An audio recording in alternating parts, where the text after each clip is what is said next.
morning. Good morning, guys. Good old Tuesday. Here we are.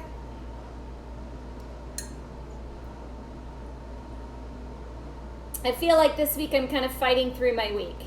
How about you guys? I can't believe it's almost the end of July. My kids, although starting online, start school like soon, like August 6th. They won't be in person, but online. So I mean, it's like technically our summer's almost over, although it's definitely not almost over. So I can't believe it's the end of July though.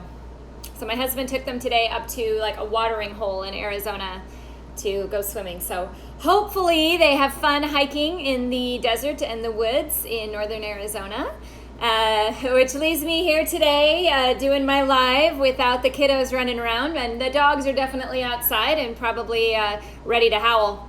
Piggy is taking a much needed nap back there. Good morning everyone. I am Dr. Tricia Pingel. This is your morning checkup. It is Tuesday, July 21st. And today we're going to be talking about eating. And eating is a coping mechanism for stress and how to break that cycle and the importance of breaking that cycle in order to be well. So good morning. Good morning, guys. Lots of good mornings this morning. I hope you're all having a very cheerful day. Why not? What else have we got to do? Might as well be cheerful and optimistic, right? We have a choice. So let's choose to have a great day. That's what I'm going to do. So, but I do find that with this whole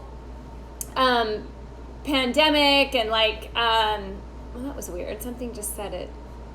That was weird. Anyway, weird things happening on my computer there, guys. With this whole pandemic, I find people are on either extreme in two different camps. A lot of people are using this time to exercise more and clean up their eating and detoxify and like really focus on their health. And the other side is like, yeah, I'm out. I'm just going to eat.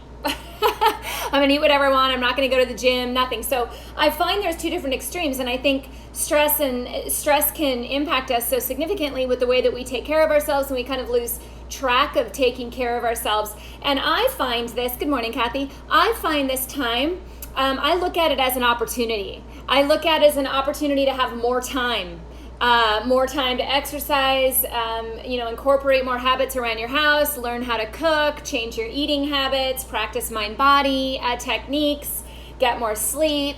I figure, why not? If I'm stuck at home, I'm going to use it to the best of my advantage. I'm also cleaning out all my closets and remodeling things and donating things to shelters and things like that, because I figure I've got this time and I don't always have this time. So I encourage you all to use this as a blessing.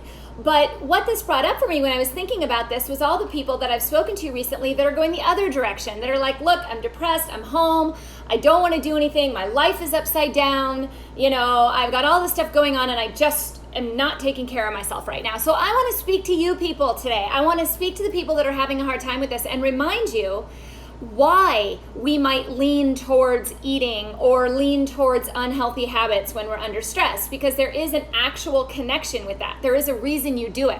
And there are coping mechanisms. There are ways that you can break that cycle. So I want to talk about those today to hopefully inspire you guys to take today as a brand new day and move forward with what today will bring and tomorrow will bring, with optimism and with taking care of your body, as opposed to letting this bring you down, which is really easy to do. Right? Okay. Oh, thank you, Carolyn. You're a blessing to me. I appreciate that. You're a blessing to me as well. In fact, I love having all you guys out there and joining. It really does warm my heart. You guys keep me on track too, right? Keep me in some sort of regular routine so that I don't lose track of my fitness and health and cooking and all of that. I got to hold myself accountable, right? So I think that all of us know that in times of stress, it's pretty common to turn to some sort of habit. Now that could be smoking cigarettes, drinking alcohol, shopping, or impulsive spending, gambling, beating ourselves up. We all have these unhealthy habits. I think all of us know our unhealthy habits. Whether you want to admit it or not, everybody has them. And stress definitely opens the door for those to come in and filter in your life. Eating is probably one of the most common, right? People eat to feel better, to feel energy, to feel something, right? Now, that has a lot to do with how we were raised, and we're going to talk about that. What are the main things that contribute to eating as a coping mechanism? And then I'm going to talk to you about things to think about to break that, to just break that cycle and allow yourself to give your body nutrition and nourish your body, not stuff it, right? It's probably the most common coping mechanism, although I'd say alcohol's up there too, right? When you're stressed out, you're like, oh, I just need a glass of wine, that type of thing. But eating probably, I would say, is probably number one. And the statistics kind of support that. I mean, how many of you find yourself just mindlessly eating when you're under stress, just grabbing for things and eating it, or picking up things at the grocery store you wouldn't normally pick up? When you're eating, you're sitting down and eating your meal. Do you eat it faster when you're under stress? Do you just shove it in when you're anxious or overwhelmed? Do you take your time to eat? Or conversely, when you're under stress, do you find yourself not eating throughout the day, making yourself really, really hungry, and then you eat way too much or you eat the wrong things? I mean, I think it impacts all of us. And I think, I know that it impacts me. I've had to work very hard from the time I was little. I've had to work to change some habits that were ingrained in me as well. Okay? Many Americans report using eating as a coping mechanism. That's also known as emotional eating, right? Now, according to Stress in America survey, listen to this, 38%, so almost 40% of you adults out there say that stress causes you to overeat or eat unhealthy foods sometime in the past month. So all of you just think back to the last 4 weeks. Did you let stress get the best of you when it came to eating? 40% of you probably say yes. I suspect maybe more. I do, right? 33% of those adults say that overeating or eating unhealthy foods helps to distract them from stress. Do you agree? Just think about it, right? And what's your vice? What is it that you buy when you're under stress? I'm well. Thank you, Hassan. I appreciate it. I'm well. Thank you. 27% of all adults say they regularly eat to manage stress. 30% of adults report skipping a meal in the last month due to stress. I find breakfast is skipped a lot. People wake up and they just start working. They don't take that time to mindfully set an intention for the day. If I can encourage you guys to do anything, it's to wake up in the morning, set an intention for your day. And at the end of the day, be grateful for your intention, be grateful of the things you accomplished, and let everything else go. And then wake up the next day with good intention. When you call out your own intentions, your day becomes better. It just does. What do you intend to do today with your life, with your health, with you? And be grateful for it, honor it, recognize it. And that will help lower stress. That will also help you kind of curb those anxious moments, okay? Stress typically causes you to crave high-calorie food, high-fat foods, and also, as we've talked about before, stress causes your body to store more fat. Yikes. So I've got carbs from Carolyn over there, Melissa never eating breakfast. Now, some people do intermittent fasting, so some of you may argue, well, I skip breakfast on purpose. Look, this is a whole thing. If you're skipping breakfast because you're stressed, that's not good, okay? If you have a specific goal in mind, you're doing something, you're eating at certain times of the day for some sort of health goal, we got to look at these from different perspectives. I personally think that skipping breakfast can really, really cause some issues unless you are really watching your lunches and dinners and doing an intermittent fasting program that's been followed by a doctor and you're doing the exercise with it and all of that. Because the bottom line is, cortisol should be highest in the morning. And when your cortisol is high, it should make you want to eat. So if you're not wanting to eat in the morning, I'd be a little concerned that stress might be depleting that cortisol and causing you not want to eat in the morning. So I would look into that. Okay, something. You can always have something, right? I don't have a large breakfast. I have a pretty small breakfast, but it's enough to get me moving. And then I usually have kind of a mid-morning snack. All right, so anyway, 38% say that stress causes you to overeat. Unhealthy foods. 33% of you say that overeating or eating unhealthy foods helps you with stress. And you're lying to yourself because it doesn't. But we're going to talk about that. 30% of adults report skipping a meal in the last month due to stress, and 27% say they regularly eat to manage stress. This is crazy, right? But it's true, and I think there's a part of it in all of us, and I think we all need to recognize it. Like I said, when I was a kid, I remember there was a lot of habits that I picked up that I had to break as an adult because it would have really impacted my health, right? And we're going to talk about those. I think we all have an aspect of this. I think 100% of us have some sort of stress coping mechanism that we need to keep in check, right? And nobody's perfect. Nobody. Right? But 1/3 with these statistics, think about this, 1/3 of Americans are basically saying, yes, I use eating as a coping mechanism on a regular basis.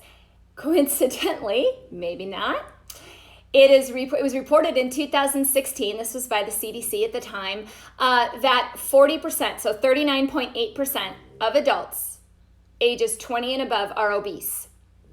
That was in 2016. It's gone up, guys. I need to look at the most recent statistic, but it has definitely gone up.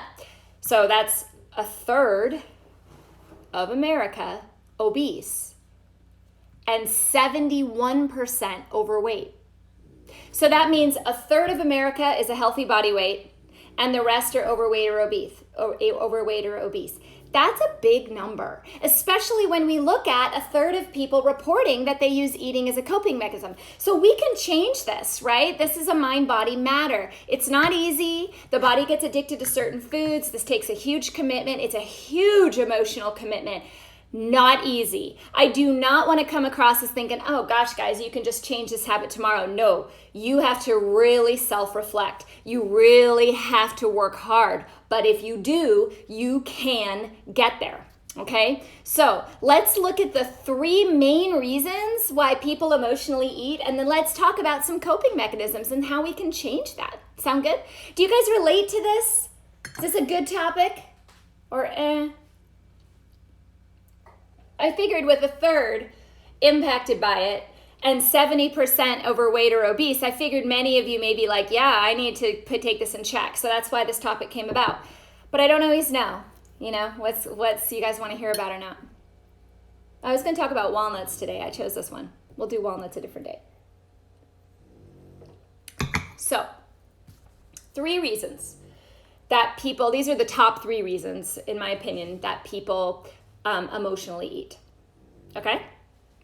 Number 1, trying to manage stress. Okay? So think back to the last time you were stressed, which may very well have been an hour ago, or yesterday, or 2 days ago, whatever. Think about the last time you were stressed and consider what you felt like in that moment. Most of the time, people say overwhelmed, scared, anxious, concerned, worried, jittery, right? In times like those, we seek comfort, security, right? I mean, think about where fear comes from. I've said this before. Fear comes from insecurity. Fear comes from not knowing the outcome, from not having the education or being 100% solid in your choices or what you're moving forward. So it gives you fear, right? If you've never jumped off a cliff before and you're imagining all these different situations, but you don't really know what's going to happen, you haven't really researched it, you're going to have fear, right? So fear comes from insecurity. It comes from being afraid of what's going to come because you don't know what's going to come, right? That's what fear is. So we seek comfort. We seek security, right? What's more indulging than a yummy treat? We've been taught that. We've been taught, and I'm going to talk more about that, okay, on how we've been taught that treats and food are to comfort us, right? We need to change this mindset. Otherwise, we're going to continue going down the wrong path. So, interestingly, research has also shown that experiencing consistent or chronic stress impacts your food choices, okay, and it leads to poor eating mechanisms. So, in times of stress, researchers have found that you're significantly more likely to choose energy-dense foods, such as those in unhealthy fats, sugars, calories, and those can all lead to obesity. But you'll choose those in times of stress. Now, you could relate this to running from a bear, right? If you're in the woods and you need energy to run from a bear, you're going to get more energy quickly out of a cookie than you are out of a walnut, right? So I would say, a good snack is to eat a handful of nuts. Well, that's not going to help you run from the bear. It will help you run from the bear in an hour, but it's not going to help you run from the bear right then, right? So people choose sugary, unhealthy snacks to run from a bear, right? There's also a lot of comfort in that, okay? And that leads into number 2, okay, which is a big aspect of this, guys. Dealing with unpleasant emotions, okay? The mind and body are connected, okay? Think back to the last time you felt down, let down by somebody, a friend, a spouse, a job, a coworker, whatever. You felt let down. And then think about those feelings. So in the first part, we're thinking about worries, fear, anxiety, right? Now we're thinking about feeling alone, rejected, abandoned, confused, frustrated, and maybe angry, right? Grief. Those all lead to emptiness. So you fill yourself up, right? You can fill yourself up with something that's comforting. So think about those emotions and be in touch with those emotions, because those emotions are very real, but they have to be dealt with. If you don't deal with them, you can deal with them inappropriately. And I think we've all been there. I've been there. Okay? But here's the thing that gets me, and here's the thing that I think we all as adults need to really, really think about strongly, is this behavior does not start when we're adults. This behavior starts when we're children, okay? So the habits that we teach our children, the ways that we teach our kids to cope with stress, does last with them through adulthood. And that's why they're so hard to break. So when I was sick as a kid, my mom would make me certain things to eat, and they gave me comfort, right? And those things are the things that I would turn to when I feel down, right? So, and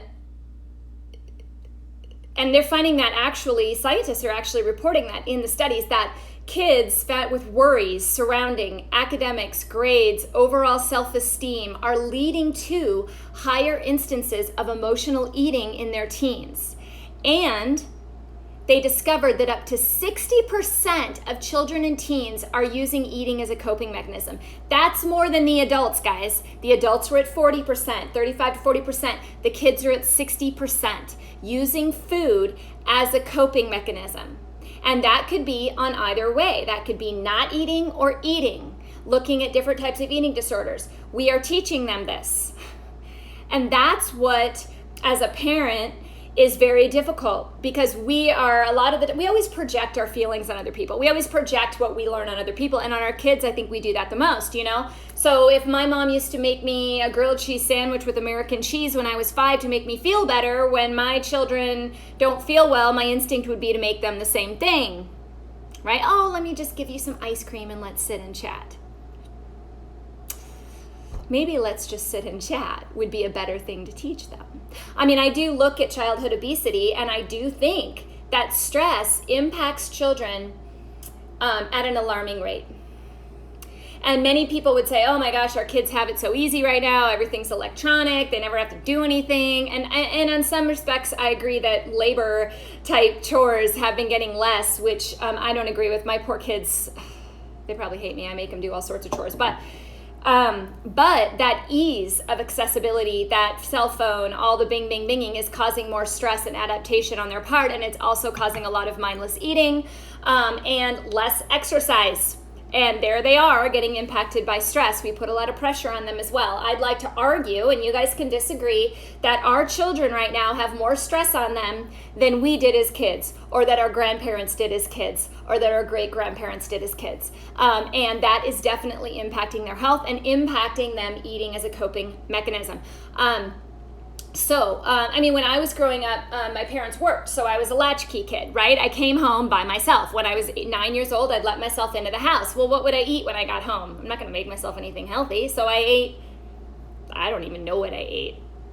processed foods, I was kind of left to fend for myself. I do find that a lot of kids these days are kind of left to fend for themselves, just as I was. And I had to retrain those patterns, okay? Because there was a lot of emotion that went with that, right? Because I was alone. And that was weird. That was hard. And I wanted to be with my family, right? Now, we couldn't change that situation. And there's no fault to anybody, but I'm just saying I learned habits that I had to break, okay? So we need to take a better look in general at how we teach our youth about food as a society, okay? Now, number 3, another common practice that can lead to overindulging and overeating is using food as a reward. Now, we're all guilty of this. Birthday parties. When do you get the birthday cake? Birthday party. It's a tradition. You make a cake. You eat dessert together. You eat junk food, right? Someone does well on an exam. You take them out for ice cream, right? You think about those types of things and it seems normal, right? When I look back on my childhood, though, and I look back on those instances, it wasn't the ice cream. It was the family unit. It was somebody spending time with me and honoring my achievement that mattered. It was the party. It wasn't the cake, right? But when you're in that moment, especially as a child, as a young adult, and you get that feeling of happiness from someone taking you out to ice cream, it's very easy to connect that to food, right? So now the ice cream gives you happiness. But was it truly the ice cream? Here's a good example. My son, Cameron, my oldest son, when we first moved into this house, this was the first time we had a pool in Arizona. And he was about 4 or 5, I'd say, and his brother was taking a nap. And we came outside and we put our feet in the pool. And we were having a great conversation. I don't even remember what it was about. It almost seemed like life questions. He was just asking me all sorts of stuff. What was it like when I grew up? Blah, blah, blah. And there was a moment where I felt a very strong connection with my son. And I said to him, and you guys may think this is crazy, I don't know, maybe this comes from me losing a lot of people in my life and not saying what needs to be said to some of them. But I said to him, at some point in your adult life, you're gonna look back on memories with your mom. And I said, I want you to take a picture of this moment and put it in your head as a memory. Us sitting with our feet in the pool, just spending time together. And I told him, I said, I'm really enjoying myself. I'm loving talking to you. I love having these conversations. I feel so connected to you, and I just want us to make a memory of this. And he said, okay. To this day, if you ask him, hey, tell me about your mom, what are some great memories? The first thing he says is the day we put our feet in the pool. We created that memory. Right?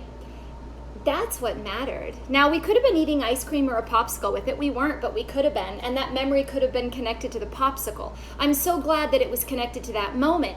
If you guys look at the time that you spend with your kids, if you reward people by an activity versus the food, it gives a snapshot of memories. And let me just tell you, many of you will absolutely understand where I'm coming from.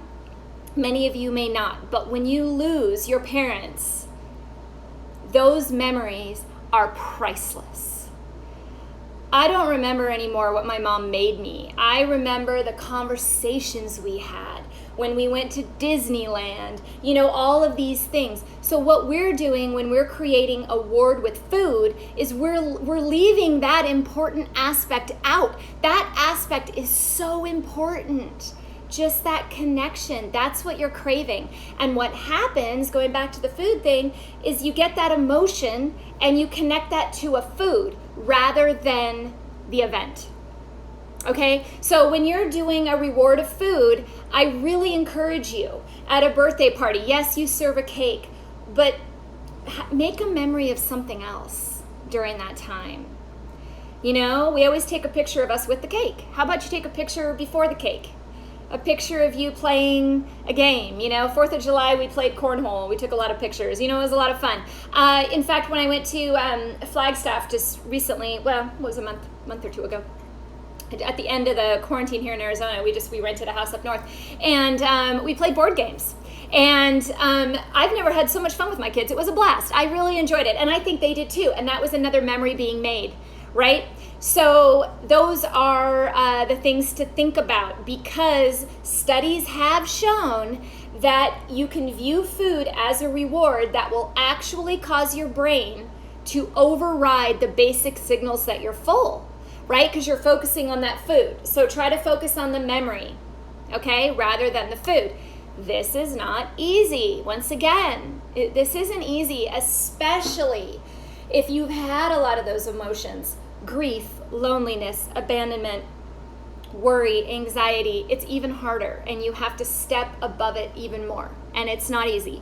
And I'm telling you that as a physician, but I'm also telling you that just as a friend, as a personal experience, having to go through those emotions. It is not easy, but it is totally doable. You can do it.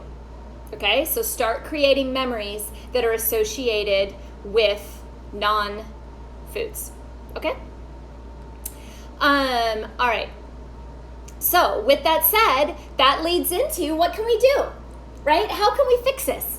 Because there's positivity today, right, guys? I'm with you, Andrea. I understand. Carolyn, I understand. I do. Choose events or experiences over food. Food may be involved. Don't make it about the food. Hey, you won your basketball game. Let's go out for ice cream. How about, hey, you won your basketball game. Let's spend some time together today. Where do you want to go? Well, maybe we could get some ice cream. Well, we can get some ice cream, but let's also go to the art museum. I don't know. What do your kids like to do? Let's go play ball out front for a while. Let's go to the park. Let's spend some time together. Let's talk.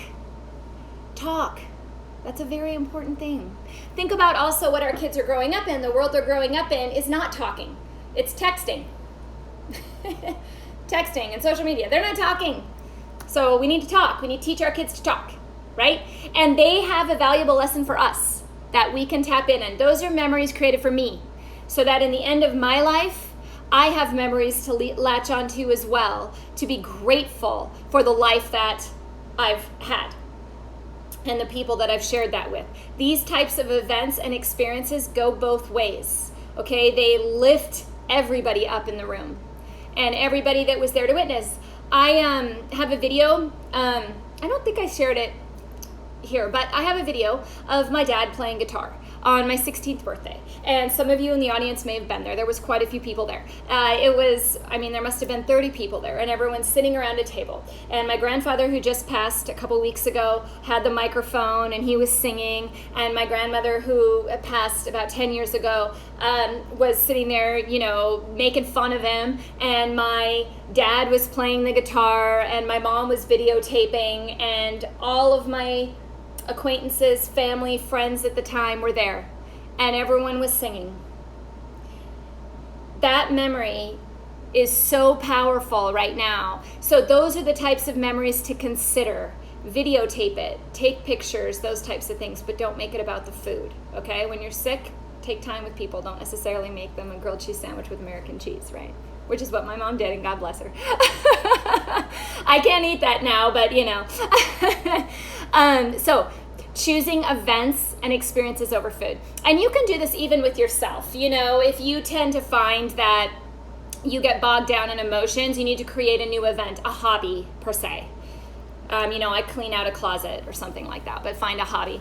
Number 2, Reiki. Have any of you tried Reiki? I do have an article on this, and I've debated doing a live on it, but I'm not sure how many people are aware of it or if people want to hear more about it. So have any of you had experiences with that? Morning. I started doing Reiki after my mom died. I probably should have done it prior, when my dad passed away many, many years ago. I think my dad's been gone about 20 years now, and my mom 4 years. And I started doing Reiki around that time. Now, Reiki is a discipline where you basically are moving energy through the body. It was first developed in Japan more than a century ago, and it's a healing session that's performed by a practitioner who's trained and certified in Reiki, where they basically use hand positions to move energy through the body. Now, sounds kind of crazy. I know, right? But when you have these patterns that you've established around eating, so if you're using eating as a coping mechanism for some of these feelings, usually those feelings, like I said earlier, feelings come from uncertainty. They come from lack of security sometimes. And so sometimes they're just stuck. It's almost like they're just stuck in the body and you've just got to get them out. Reiki is a fabulous way to do that. For those asking what it is, REIKI. Take a look at it. I will do a live on it at some point. I'm not sure the interest, like if it's a little, it's kind of hard to explain unless you've experienced it. I'd probably be better just bringing a guest onto my live to explain it on that one. But we hold energy in our body, okay? And these meridians, this energy flows through our body. And if we're locking it up or we're holding it, that can cause us to engage in unhealthy habits. Eating, smoking, drinking, gambling, shopping, whatever, right? Because we've locked in that emotion that we need to release. Reiki is great for that. I found Reiki to be very powerful for grief. And I will definitely do a live on grief, I promise, once I muster up the energy to do it. Because grief is an ongoing process, something I still go through. And so being able to teach that, I want to teach you guys that, but I don't want to break down either. So Reiki can be great for that. It has also been shown in research to calm your nervous system and even help lower your blood pressure. So when you're in that sympathetic stress state that's causing you to trigger all of these emotions to eat, Reiki can really help you reconnect your body, mind, body, spirit, all together. So I do consider that. Number 3, when you're in that moment where you feel like you want to reach for those potato chips, exercise, do something. No, I don't mean you have to go to the gym. I turn on music and move. Whether I clean the house, whether I dance around the kitchen, whether I play with my kids, doesn't matter. But music will get me every time. So when I'm about to do something that's unhealthy, if I'm about to do a habit or being prompted to do a habit that's unhealthy, that's what I do. Now, you don't have to do that. Here in Arizona in the summer, we only have this small window where we can get outside and walk. But if you're in an environment where you can get outside and walk out the door. The minute you're like, I just want to sit down and eat these chips. Just get out the door. Do something. Change the scenery. Get your body moving. Okay? Because it's your body when you have all that pent up emotion, you got to move the blood. You got to get moving. Okay? So recognize that emotion and get moving. And then number 4, this is something that I really think helps. And I'd love to see all of you with some feedback on it, is learning how to cook healthy foods. Can be a lot of fun. You can also learn to cook treats that are not so bad for you. So there's a chocolate chip cookie recipe on my website, and it's paleo, so there's no grain in it, and it's made from tahini, which is sesame seeds.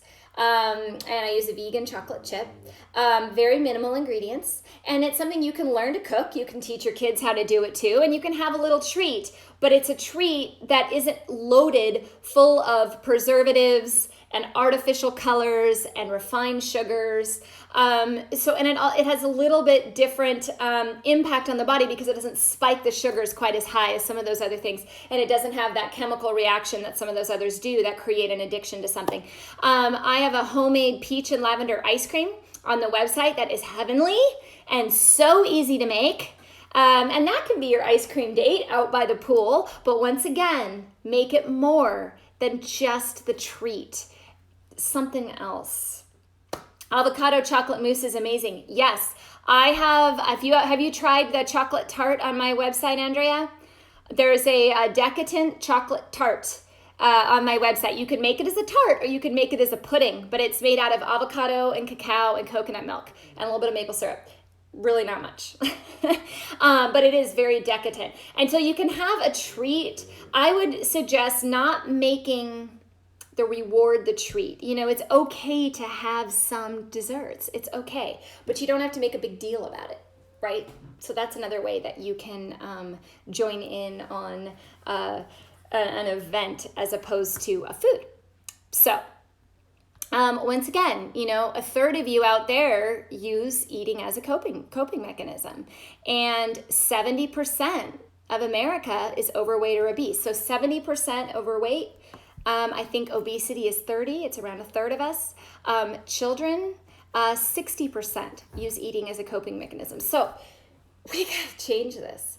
And the only people that I can think that can change it is those of us who are here impacting other people. So try to take care of yourself, go easy on yourself, and really find that mind-body connection in regards to stress. I think that's probably the number one thing that people have a hard time with. I mean, you guys can tell me yes or no, but I think when it comes to stress, a lot of people will take the herbs, they'll take the supplements, but they won't necessarily make the emotional commitment to really change their life.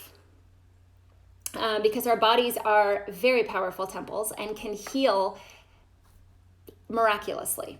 But we have to give it the right support, both mind and body, and I guess thirdly, and spirit. So anyway, I'm glad. A lot of you said this was a good topic. I'm glad to hear that. I do. I try to pick what topics you guys will want to hear about. I know sometimes maybe some of them don't apply to you, but I try to get a good, well-rounded idea of what you guys want to hear about. With that said, thanks for being here today. I'm Dr. Tricia Pingel. This is your morning checkup. And start thinking about emotional eating and how you can use this time where we're home, where our lives have kind of been thrown upside down, to create new habits. I can't think of a better time to create new habits when all your normal habits have now been completely turned upside down. That means we get to reassemble them, and we get to grow from tragedy. We get to grow from controversy. And I think that's the most valuable lesson that we can walk away with the state of our world right now, is to learn how to grow, change, and improve your health. So thank you to all of you for being here. I'll be here tomorrow, 9:15, usual time, with a different topic. I will talk to you guys later. Have a great day. Bye.